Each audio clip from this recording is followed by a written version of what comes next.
আমি একজন নারী উদ্যোক্তা। আমি যেমনি সফলতার সাথে কবুতর পালন করছি এবং এই কবুতর থেকে যথেষ্ট পরিমাণে সাড়া পেয়েছি, ভালো একটা ফলাফল পেয়েছি এবং আমি সামান্য 10 জোড়া কবুতর থেকে আজকে মহান আল্লাহ তাআলার রহমতে 400 জোড়া কবুতর তৈরি করতে পেরেছি। আপনারাও যদি অল্প পরিসরে শুরু করেন তাহলে দেখা যাবে যে একদিন এই ছোট্ট পরিকল্পনা, ছোট্ট চিন্তা ভাবনা অনেক বড় পরিণত হবে। আমি তাই সকল যে আমাদের দেশে যে মেয়েরা বেকারত্ব, ছেলেরা বেকার হয়ে বসে আছে, তারা যদি অল্প পরিসরে এই কবুতর পালন শুরু করে তাহলে একদিন অনেক বড় খামারে পরিণত হবে, তারাও অনেক টাকা উপার্জন করতে পারবে এবং অর্থনৈতিকভাবেও তারা স্বাবলম্বী হতে পারবে।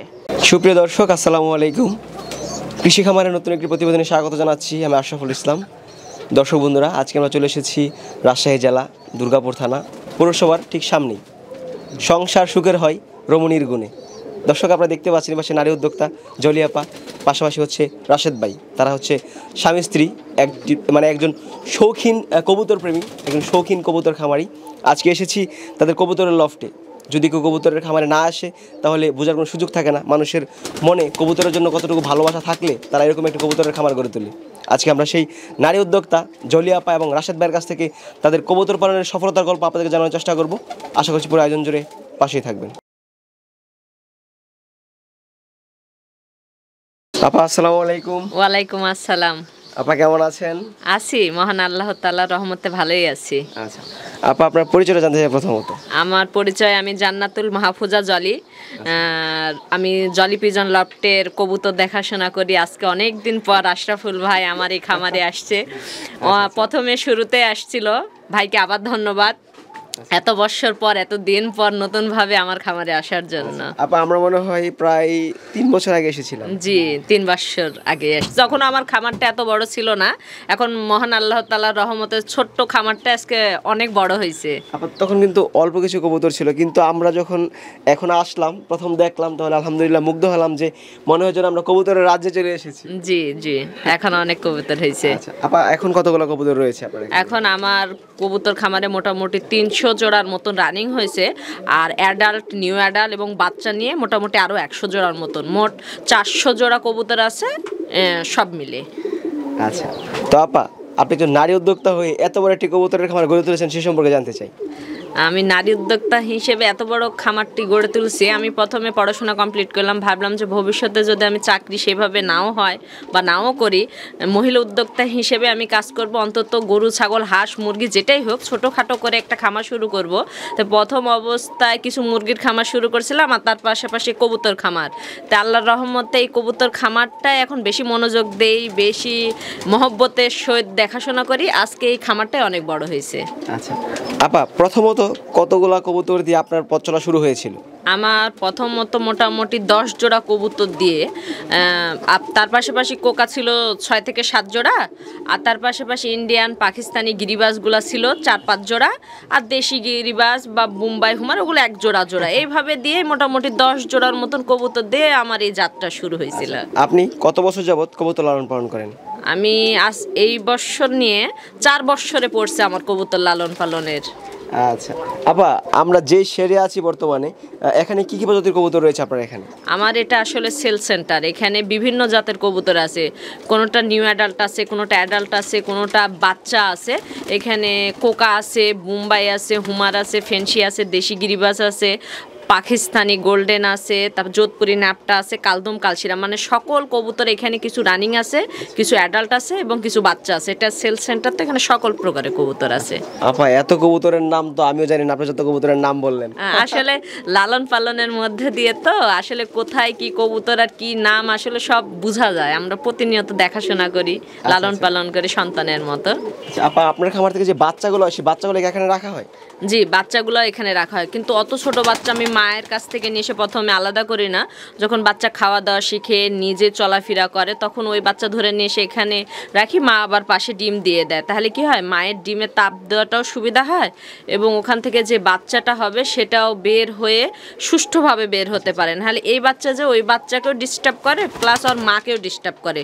ওর জন্য আমি এই সেল সেন্টারে নিয়ে এসে রাখি এবং ওখানে বাচ্চাটাও খুব সুন্দরভাবে লালন পালন হয়। আচ্ছা, আমরা যে কবুতরগুলো দেখতে পাচ্ছি এখানে দামি কবুতর কোনগুলো আছে? এখানে আপনার দামি দামি কবুতরের বলতে এখানে যোধপুরি ন্যাপটা আছে, পাকিস্তানি গোল্ডেন আছে, কোকা আছে। কোকার আবার আবার বিভিন্ন ভ্যারাইটি আছে। আপনি যখন প্রথম আসছিলেন তখন আমার শুধু দেশি কোকা ছিল। আর তার পাশাপাশি আমার মোটামুটি 1 বছর হলো আমি সাদা আরাবিয়ান কোকা, সবজি, কালো, ঘিয়া, গোল্ডেন, আর তার পাশাপাশি টাইগার বাসিরাজ এবং শালিক বাসিরাজও সংযোজন করছি, যেগুলোর দামও বেশি এবং অনেক উন্নত এবং ডাকটাও অনেক বেশি দেশি কোকার চেয়ে।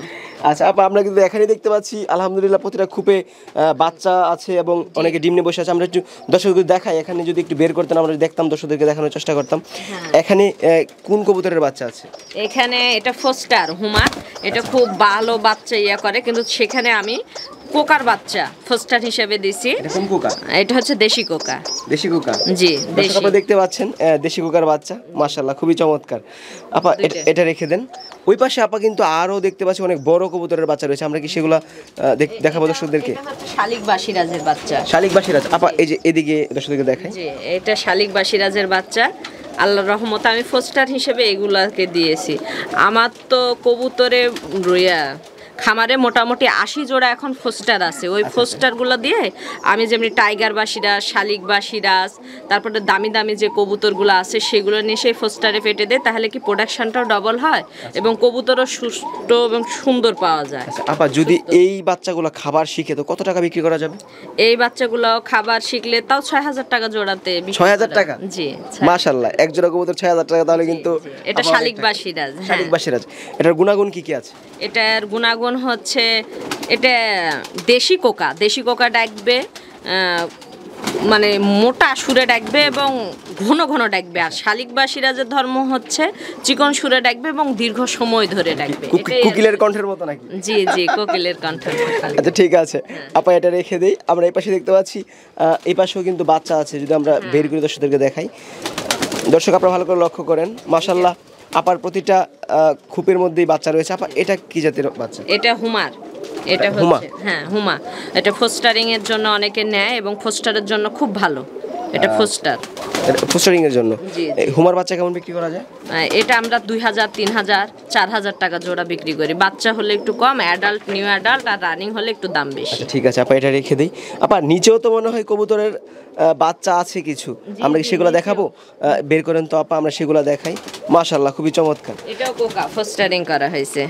এটা কোকার বাচ্চা? জি জি, আমার এগুলা রুমে আমি বললাম না আমার প্রায় 80 জোড়া ফোস্টার আছে, সেখানে প্রায় সবই কোকা, গিরিবাজ, টাইগার বাসিরাজ, শালিক বাসিরাজ, সাদা, কালো, সবজি, ঘিয়া, সব মানে কোকা কবুতর যেগুলো ভালো অ্যারাবিয়ান, সেগুলো যেগুলো ফোস্টারিংয়ে বেশি ভালো বাচ্চা তুলে, কিন্তু ওরা নিজেরা তুলতে গেলে অত ভালো বাচ্চা আসে না। এই যে ফোস্টার দিয়ে সুবিধায় বাচ্চা সেরকম সুস্থ এবং দুইটাই সেম বাচ্চা। জি জি, সেজন্য এগুলা কেমন টাকা বিক্রি করা যাবে যখন খাবার শিখবে?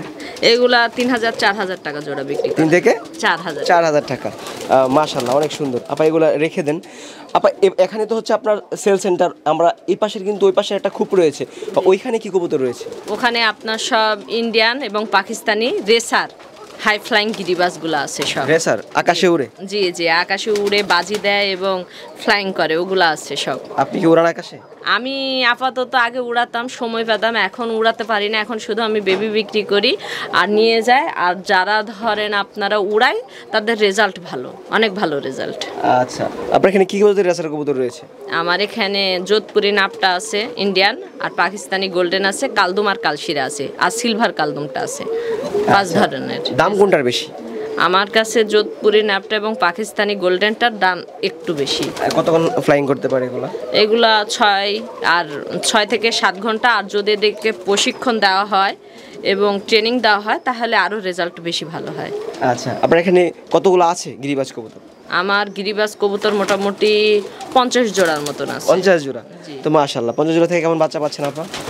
50 জোড়া থেকে আল্লাহর রহমতে প্রত্যেক মাসে ডিম বাচ্চা পাওয়া যায়, তারপরে মিস্টেক হয় 2-1টা, কিন্তু 50 জোড়া থেকে প্রত্যেক মাসে 30 জোড়া 40 জোড়া করে পাওয়া যায়। আচ্ছা আপা এখন জানতে চাই, এত বড় একটি খামার আপনি কিভাবে পরিচালনা করেন? আমি পরিচালনা কিভাবে করি, আমি সবসময় দেখাশোনা করি, বাসাতে থাকি, তার পাশাপাশি বাইরে গেলে বাহিরের কাজ কমপ্লিট করে এসে দেখাশোনা করি এবং সকালে উঠে কবুতরকে পায়খানা চেক করি, সে অনুযায়ী তাদেরকে মেডিসিন, পানির সাথে মেডিসিন দিই, খাদ্যর সাথে আবার কিছু মেডিসিন দিয়ে এইভাবে খাবার দেই। আর পয় পরিষ্কারের বিষয়টা কাজের ছেলেদের পয় পরিষ্কার করে নিয়ে নেয়। আর আমি প্রায় 1-1.5 দিন বা 2 দিন পর পর আমরা স্প্রে করি নিয়মিত।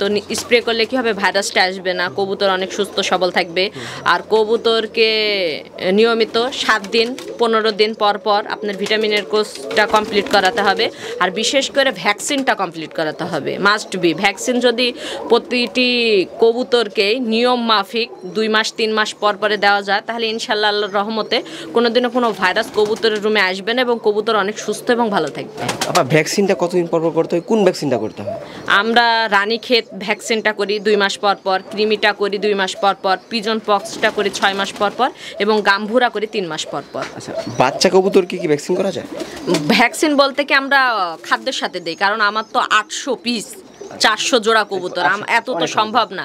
ওর জন্য আমরা পানির সাথে মিশ্রণ করে সকালবেলাতে পট আগে 2 ঘন্টা আগে টেনে নেই, তারপরে আপনার ক্ষুধার্ত অবস্থায় খাবার দেই, খাবারের পরে পানিটা পিপাসিত থাকে তখন দিয়ে দেই ভ্যাকসিন। সকল কবুতর খায় এবং মা যখন ছোট বাচ্চাকে খাওয়াবে তখন সে নিজে পানি এবং খাদ্য খেয়ে তো বাচ্চাকে খাওয়াবে, তখন সেই পরিমাণটা তার ভ্যাকসিন হয়ে যায়। আচ্ছা আপা, ভাইজান কি আছে এখানে? জি ইনশাল্লাহ আছে। ভাইয়ের সাথে কথা বলি। ভাই এদিকে আসেন, আপনার সাথে কথা বলার চেষ্টা করি। ভাই আসসালামু আলাইকুম। ওয়ালাইকুম আসসালাম। ভাই কেমন আছেন? আছি আলহামদুলিল্লাহ। ভাইয়ের নামটা জানতে চাই। আমি মোহাম্মদ রাশেদুল ইসলাম রাশেদ। আচ্ছা রাশেদ ভাই, আপনারা তো স্বামী স্ত্রী 2 জন মিলে বাড়িকে একদম কবুতরের হাট বা কবুতরের বাগান বানিয়ে দিয়েছেন। বাগান বানায় ফেলছে ইনশাল্লাহ আপনাদের দোয়ায়। আপনি প্রথমে যখন আমাদের সূচনা হয় তখন আপনি প্রথমে ভিডিও করছেন আজ থেকে 3 বছর আগে। 3 বছর পরে অনেক ব্যস্ততার মধ্যে দিয়েও ঢাকা থেকে আজকে আসছেন। এই জন্য দর্শকদের বলতে চাচ্ছি আপনাদের পক্ষ থেকে আপনাকে বিশেষ মানে কি বলবো, ধন্যবাদ। আচ্ছা ভাই, কবুতর খামারের সময় কে বেশি দেয়, আপা দেন না আপনি দেন? না, কবুতরটা বেসিক্যালি আমি বলবো যে এটা জলি পিজন লফট, মানে আসলে আমার মিসেসের নাম জান্নাতুল মাহফুজা জলি। এটা লফট রাখা হয়েছে ওনার নামে এই কারণ সম্পূর্ণটা তার অবদান। কারণ দেখাশোনা, খাদ্য পরিচর্যা যা কিছু আছে সব কিছু, কোন ঘরে কি কবুতর কোনটা বিক্রি করতে হবে, কোনটা ধরতে হবে, কেউ যদি নিতে আসে আমি বলতে পারবো না, আমি হেল্প করব, ও ধরে দেবে যে আসলে কোনটা কোন বয়সে। ভাই একটা গোপন কথা, টাকা পয়সা যা হয় ইনকাম বা আয় দায় যাই হয়, আপা কি আপনাকে কিছু দেন না নিজেই রেখে দেয়? এইটা ব্যাপার হলো কি, আমি তো আসলে দীর্ঘ 18 বছর চাকরি করছি, ইনশাল্লাহ চাকরির সুবাদে যা করছি। এখন চাকরি ছেড়ে দেওয়ার পরে আমি 5টা কোম্পানির হোলসেলার, 2টা থানার। তা আমি ইনশাল্লাহ আমার বিজনেস থেকে যা পাই দ্যাটস এনাফ, আমার প্রয়োজন হয় না। আর এই খামার থেকে যা পাই সেটা তার সম্পূর্ণটা তার কাছে থাকে। তো আপা আপনার অনুভূতিটা জানতে সেই সম্পর্কে, যদি বায়ু আলহামদুলিল্লাহ ভালো পজিশনে আছে, পাশাপাশি আপনি কবুতর লালন পালন করছেন, সেই অনুভূতিটা কেমন?